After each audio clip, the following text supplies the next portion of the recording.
Un saludo muy especial para todas las personas que nos ven a esta hora, a las redes sociales, a los seguidores, a los suscriptores del diario La Nación, de nuestro canal digital por YouTube. Conéctese con nosotros en estas entrevistas a nivel nacional y regional. Y hoy nos acompaña el senador David Luna, del partido Cambio Radical. Está aquí en las oficinas del diario La Nación. Mi saludo especial, senador. Claudia, muchas gracias a ti, un abrazo muy especial para todos los lectores, pero los televidentes también de La Nación. Feliz de estar nuevamente en Neiva, en el departamento del Huila, siempre será un placer y un honor. Bueno, ¿a qué se debe su visita a este departamento? ¿Tiene que ver con temas políticos? Hoy no, pues uno siempre hace política, pero hoy no. Vengo no solamente a oír, sino también a contar un poco lo que estoy percibiendo, lo que Colombia está sufriendo, porque en la política hay que saber oír, hay que saber entender que cada región tiene una dinámica distinta, unas necesidades diferentes, para poder llevar esas preocupaciones al Congreso, pero también para dar unas opiniones sobre el futuro de este bello departamento y de esta maravillosa ciudad. Bueno, luego vamos a hablar de seguridad, pero arranquemos un poco hablando de política regional. ¿A qué candidatos está apoyando Cambio Radical en el Huila? ¿A la gobernación del Huila a quién y a la alcaldía de Neiva a quién? Cambio Radical apoya al doctor Rodrigo Villalba. Esta es una instrucción que tenemos desde el partido. Creemos que es una persona con trayectoria, con capacidad, que ha demostrado en sus diferentes momentos políticos pues la posibilidad de hacer las cosas de manera correcta. Y en el tema de la alcaldía de Neiva no tenemos un candidato de partido. Yo lo único que espero es que esta ciudad recupere su rumbo, que logre reconectar con el país y que ojalá tenga la posibilidad de elegir a una persona que tenga condiciones y capacidades. El partido no tomó determinaciones de aval, por ende pues no estamos participando en el proceso. ¿Cómo ve el panorama político a nivel nacional?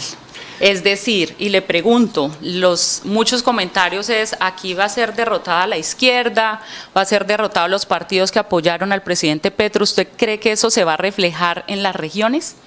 Pues Claudia, antes de hablarle del análisis político, permítame hablarle del análisis de la ciudadanía.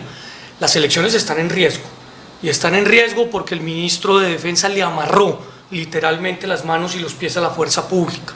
La misión de observación electoral ha señalado que hay 70 municipios en altísimo riesgo y la registraduría y la defensoría han llegado a hablar hasta de 150. ¿Eso qué significa?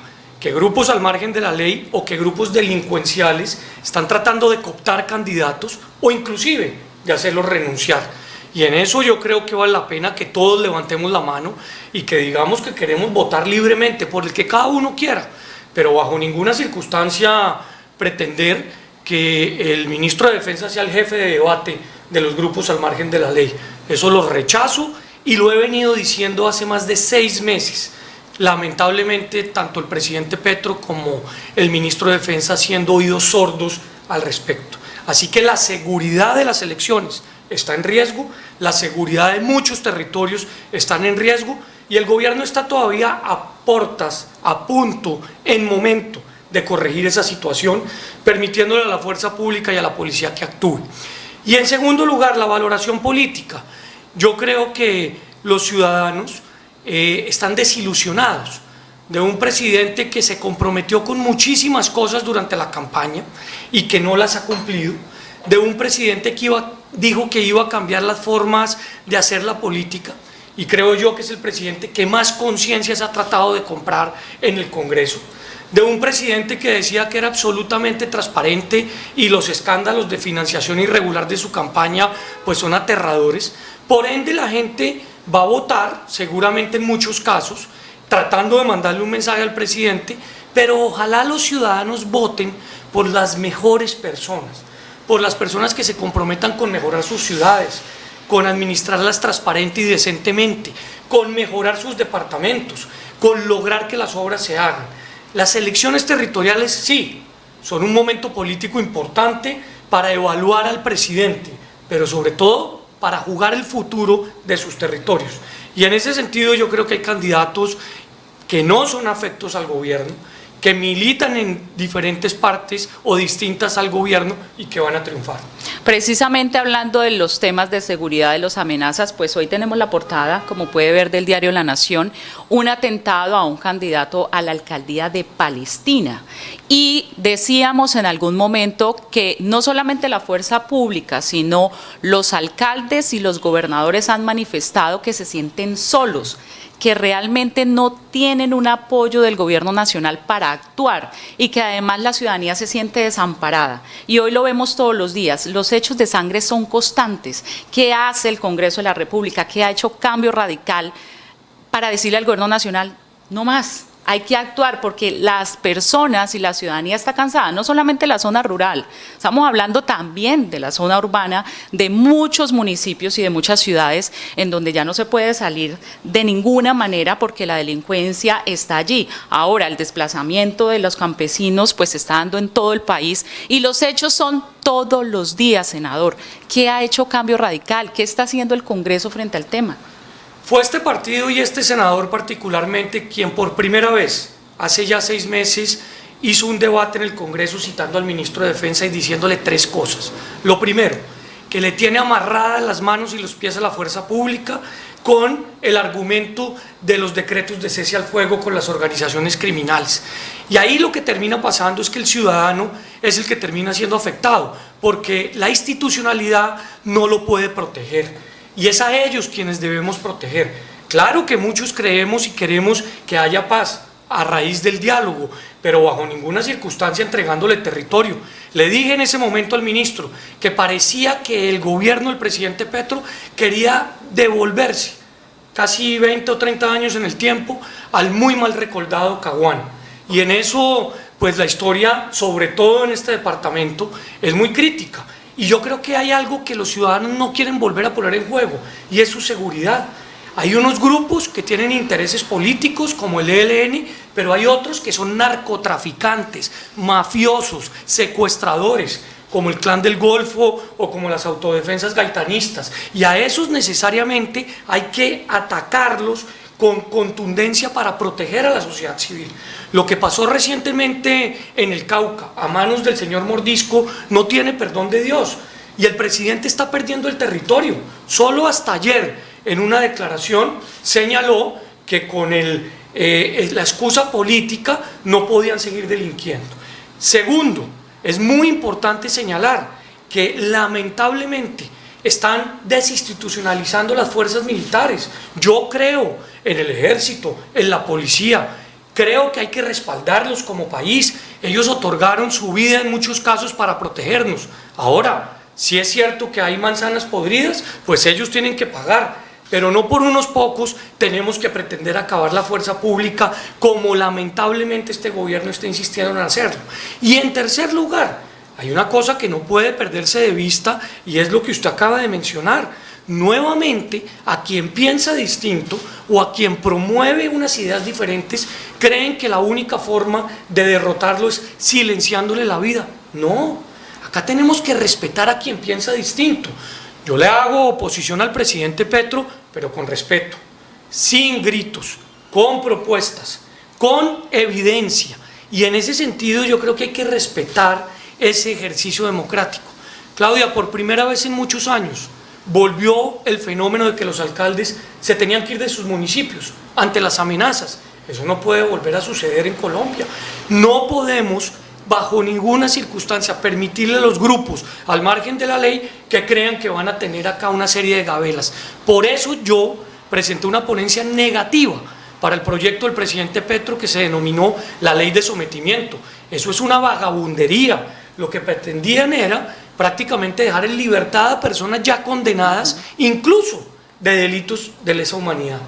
Pero no ha pasado de allí que mejoremos la seguridad en los territorios, y se lo vuelvo a insistir porque la gente nos dice todo el tiempo como medios de comunicación: ¿por qué ustedes no nos ayudan con los congresistas, con el gobierno nacional, con los ministros, mirar qué hacer para realmente bajar esos índices de delincuencia, de homicidios? La gente está supremamente preocupada, están angustiados, hay un tema de silencio en las zonas rurales sobre todo, pero en las las preguntas que se le hacen a las fuerzas militares, y lo digo de manera personal, cuando se les pregunta si están amarrados, ellos dicen no, senador, dicen no, nosotros podemos actuar y lo estamos haciendo y estamos, digamos para el caso del Huila, porque tenemos estos vecinos, por ejemplo el tema del Cauca, nosotros estamos actuando, entonces o están amarrados o no están amarrados.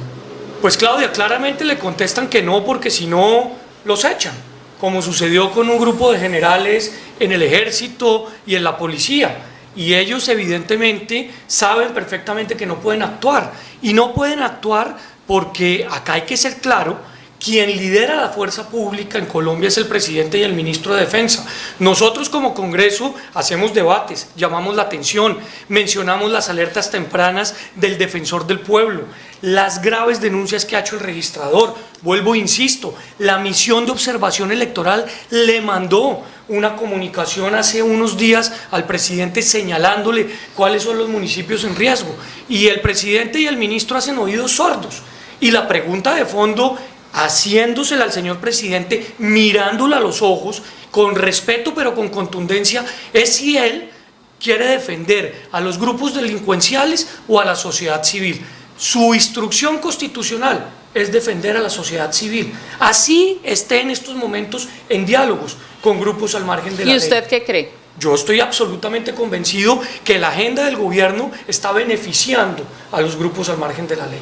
Que no defiende la ciudadanía. ¿El presidente no defiende la ciudadanía? En el tema de orden público perdió el territorio, gran parte, y adicionalmente la ciudadanía está denunciando, como usted lo dijo, silenciosamente porque está paniqueada, muerta del susto y del terror en los municipios más complejos. Mire, yo hace unos días aterricé en Neiva, tomé un carro para ir a Campo Alegre, después para ir a Garzón, y en la mitad de la vía paré a tomarme una gaseosa. La gente me decía, hay problemas de inseguridad, por favor hagan algo. ¿Y por qué no lo denuncian? Ah, no, porque nos hacen daño. Y eso es lo que está pasando en todos los departamentos que yo visito. Acá no se trata de generar pánico.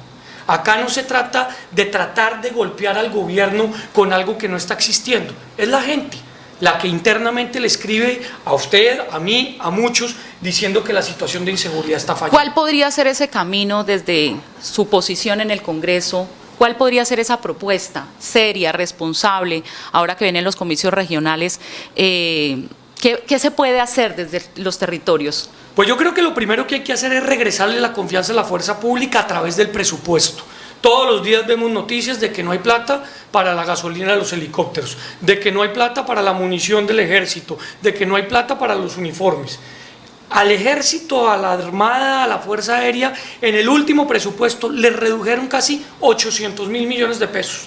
Nosotros hemos insistido que se los deben adicionar porque esa plata es precisamente para proteger a la sociedad civil. En segundo lugar, claro, si se quieren adelantar, diálogos de paz son bienvenidos, pero bajo ninguna circunstancia se le puede amarrar las manos y los pies a la fuerza pública. Hay dos premisas en las negociaciones de paz en el mundo.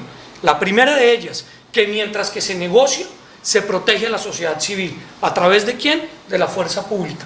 Y la segunda premisa es que nada está acordado hasta que todo está acordado.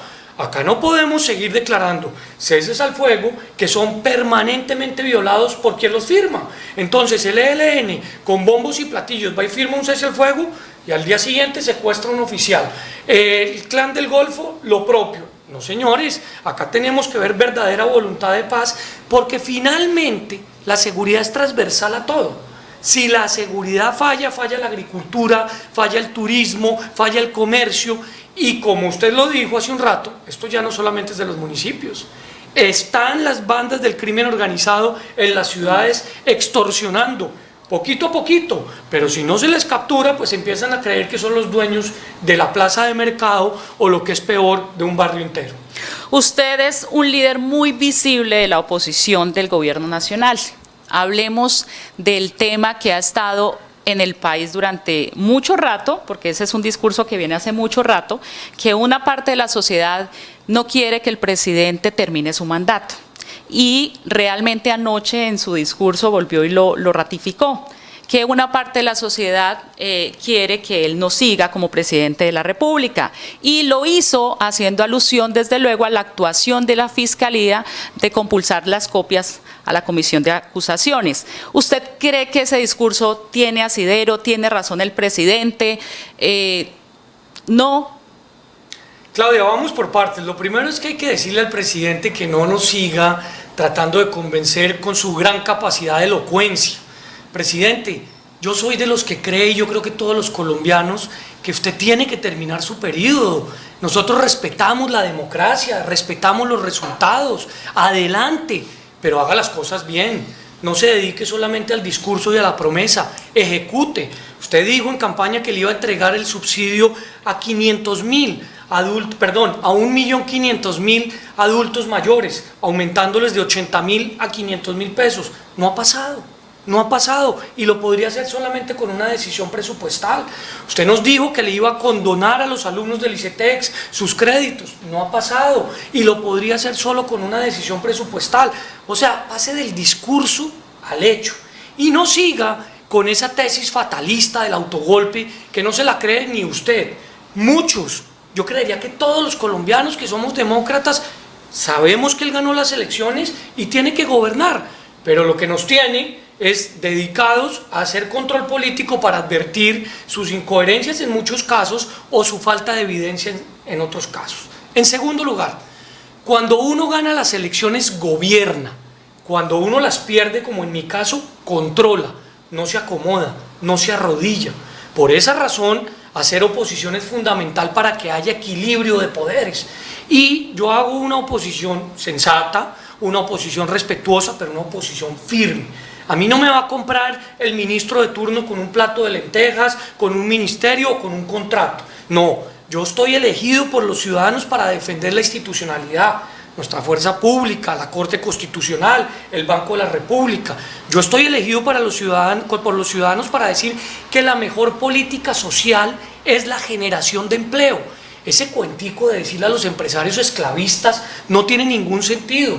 Claro que a los trabajadores hay que pagarles mejor, por supuesto que sí, pero si no existen las empresas, pues no va a haber quien les pague. Y ese afán de estatizarlo todo, pues es absurdo. Se lo advertí hace más de 6 meses, estamos a puertas, Claudio, de un racionamiento eléctrico. Y eso sería la debacle, eso es volver a los 90, simplemente porque le tiene bronca a que el sistema funcione con lo público y con lo privado. Así que no hay ningún interés sobre el tema. Y por último, a ver, ¿cuál es el juez natural del presidente? La Comisión de Investigaciones y Acusaciones de la Cámara. ¿Qué hizo la Fiscalía? Compulsar unas copias producto de una declaración que dio su hijo, donde señaló que a la campaña del presidente entraron recursos ilegales o por lo menos no reportados. Yo no creo que haya ningún intento de golpe, ni mucho menos. Eso es simplemente el afán de estar confrontando por parte de Petro y el afán de siempre querer imponer la agenda pública para distraer.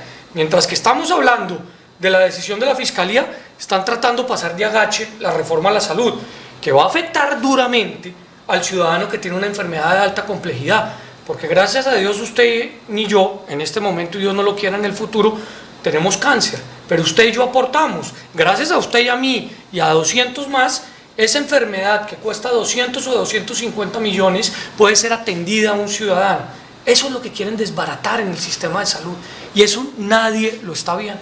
Y con el panorama que hoy está viviendo el presidente Petro con todo este tema y las investigaciones que arrancaron de esos supuestos dineros que podrían además no estar reportado y superar el tope, ¿cierto?, del tema legal. ¿Usted cree que esas reformas pasarían en el Congreso de la República? La de la salud, la pensional, la laboral. ¿Sí cree que hay ambiente o la tiene muy complicada el presidente? El presidente Petro y su gobierno están haciendo lo que sea posible para lograr sacarlas adelante. ¿Qué quiero decirle a los televidentes y a los lectores? Que hay que pararle bolas a estas reformas, porque como van a salir adelante y el daño que le van a causar al país es enorme. Yo le voy a poner un ejemplo. Una persona que durante toda la vida trabajó y ahorró para tener una pensión, se logró pensionar, con su esposa han tenido una vida en familia toda la vida y por alguna razón muere, hoy esa persona puede heredarle sus ahorros, su pensión a su esposo.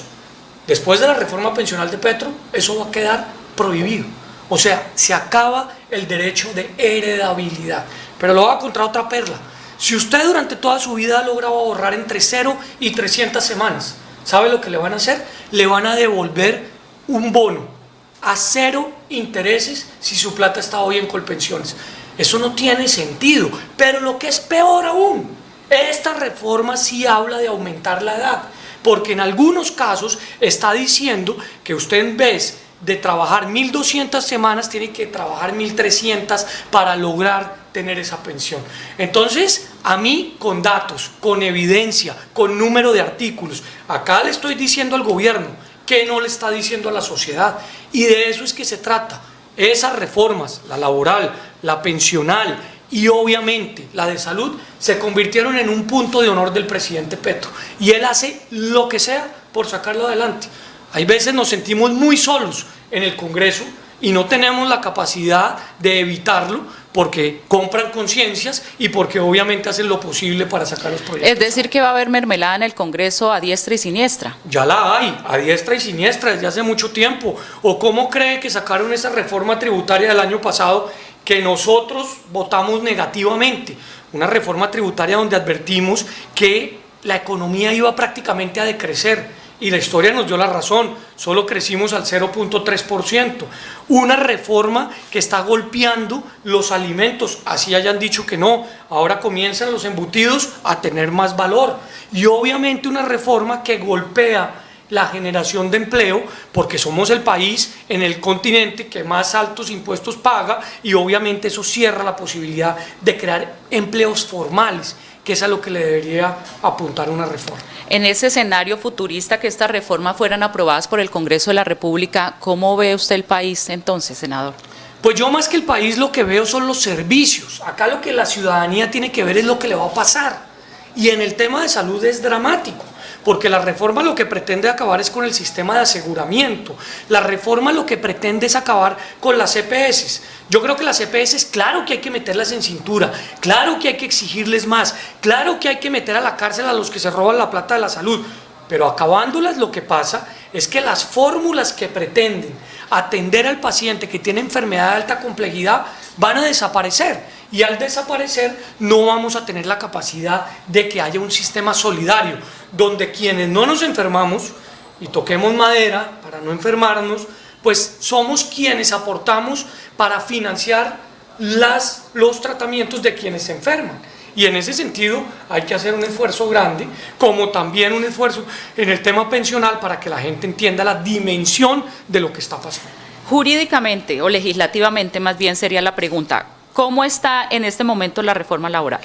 La reforma laboral está presentada en la Comisión Séptima del Senado de la República y va a comenzar su trámite seguramente en unos días. Ahí se pueden hacer modificaciones, sugerencias, ajustes y a dar la pelea por los partidos para poder hacer una reestructuración de algunos temas. Pues esperamos que sí, si el gobierno, entre otras que tanto habla de acuerdo nacional, permite del disenso construir consenso. Reforma de la salud. La reforma de la salud ya pasó en la Comisión Séptima de la Cámara, está siendo discutida en la plenaria de la Cámara. Si llega a ser aprobada, como yo creo que va a serlo, dentro de pocos días va a llegar al Senado, donde será otra discusión.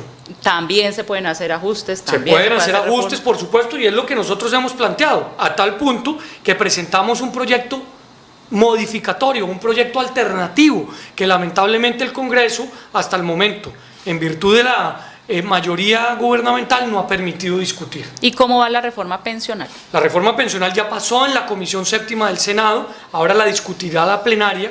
Yo he venido presentando ya una serie de alternativas y advirtiendo, como lo acabo de mencionar, otra serie de problemas que trae. Acá es muy importante que, más allá de quién sea el presidente, más allá de quién sea el congresista, sepamos cómo nos impactan esas reformas, porque a todos nos van a impactar. Senador, hay una percepción, o más bien diría, no una percepción, hay hechos claros que infieren que el presidente de la República está en una gran tarea de que lo público se tome absolutamente todo. Alcanzó a hablar de una reforma de prestación de servicios públicos también, y desde luego está haciendo un trabajo importantísimo a través de tomarse el tema gremial y empresarial. Entonces, la Cámara de Comercio de Bogotá, ¿cierto? En este momento el presidente dicen que vienen a hacer grandes cambios al interior de otras cámaras de comercio del país.